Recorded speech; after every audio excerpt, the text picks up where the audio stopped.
یو دوه درې خبرې میا صاحب تاسو هم ناستې ډېر درته خوشحاله شوم. حقیقت دا دی شیرباد چې کله وي چې میا صاحب راځي نو مایزه کار ښه دی،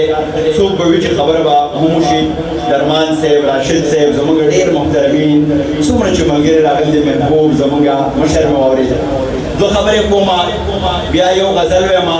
او بیا یو څلور تودې ټپې کوم او بیا سیده وځم بیا به زما شانګلې ته چې کومه خبره وکړه یو کار دی ته. میا صاحب خبره داسې ده، دغه مونږ دې میا صاحب کې نه مشرانو زده کړي درمان صاحب مونږ خبره کوو د مشاعرې، د پښتو، د شعر، د ادب، د فرهنګ. دا ځوانان راغونډ شوي دي نو د موقع نه لږه فایده اخلم. قاري صاحب دی دغه واده د شهزاد جان رور دا صرف واده نه دی بلکې نن دا زه ډېر په دعوې سره وایم چې که په واده کې مشاعره نو دا قامي مبارزه ده او دلته زموږ سوچ فکر یا هغه پنځه شپږ زره کلنې وروستو تاریخ چې هغه ځای په ځای باندې د حالاتو یلغرګرو مات کړی دی هغه لګیا دی پیوند کېږي راژوندی کېږي. او زه ډېر خوشحالېږم او ما ته د باچا خان بابا هغه خبر رایاده شي چې هغه یو تبله نواز رضان سره روان کړو چې ته دا ډول وغږوه او خلک چې راغونډ شو نو هغه وایي چې بیا به مونږ خپله خبره وکړه. زه تاسو ته دا وایم زما کشرانو دا خبره پیج کې پورې وټکئ د ځان سره چې ګورئ دا پښتو نورالامین صاحب وایي چې دا یوازې ژبه نه ده،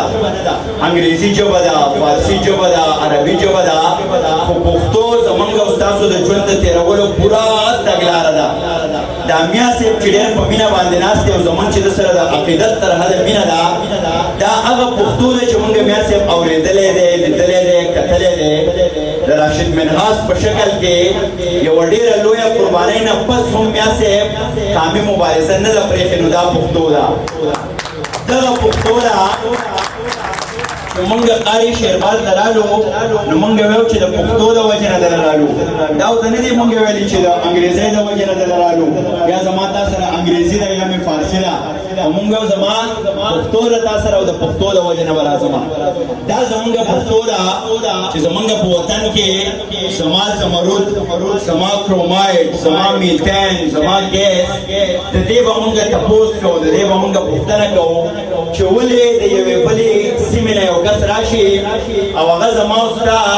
د غر ټیکهداري، دلته ډایرکټري، دلته منیجري او زما او ستا پښتون روډ په هغې کې څوکیداري یا مونږ د ټیرونو پنچرې لګوو. دغه پښتو به راژوندی کوو، د دې خاورې په وسایلو به ځان پویه کوو. بیا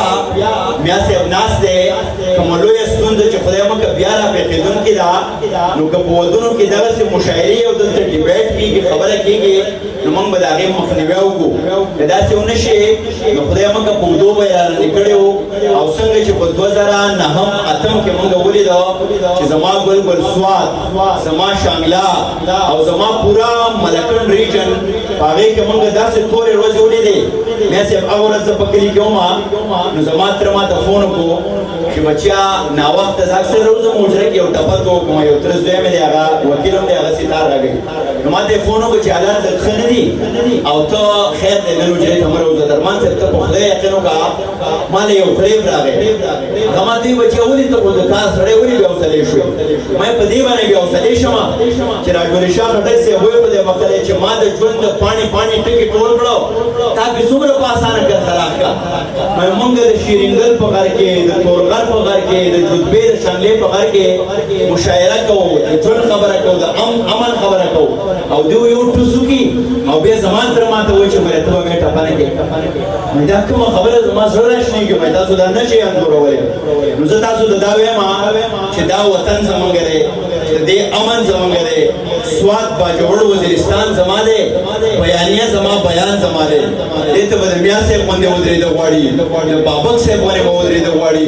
دلته به شعر ویل غواړي، دلته به ټپه کول غواړي. هله به د دې وطن ښکلا راځي او دلته به واده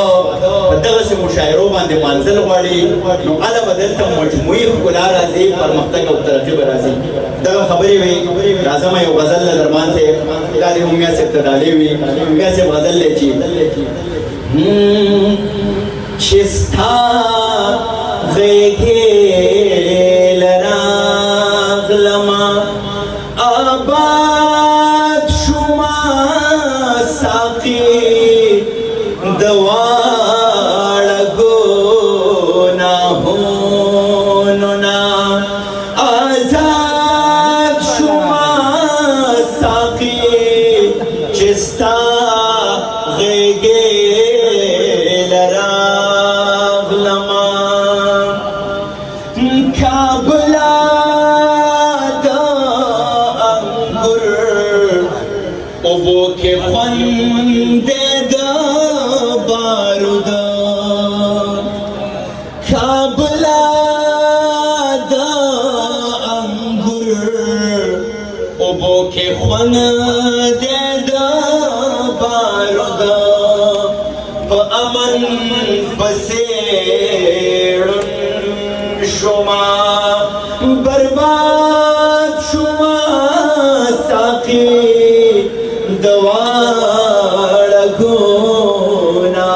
گناهوننا درمان صاحب شعر دے د کوزو کلی ملکه چه بتنبل بتیرا کے د کوزو کلی ملکه چه بتنبل بتیرا کے جوړ زو ورتا پنی مشپا رایات شما ساقی دوال گناهوننا او میاں سے تیرے ڈاری بھی چستا پکی غرزونو جہاد ما ساقی چستا پکی غرزونو جہاد ما ساقی چستا غرز پرشونو فساد شما ساقی دوار گناهوننا افغان ما چیتا قربان ولم نوز مرے افغان ما چیتا قربان ولم نوز مرے چخبل تپوس کومانو جلاد شما ساقی دوار گناهوننا آزاد شما ساقی چستا غیگی لراغلما او یعنی زمان دقوما قال والا وجالي راتو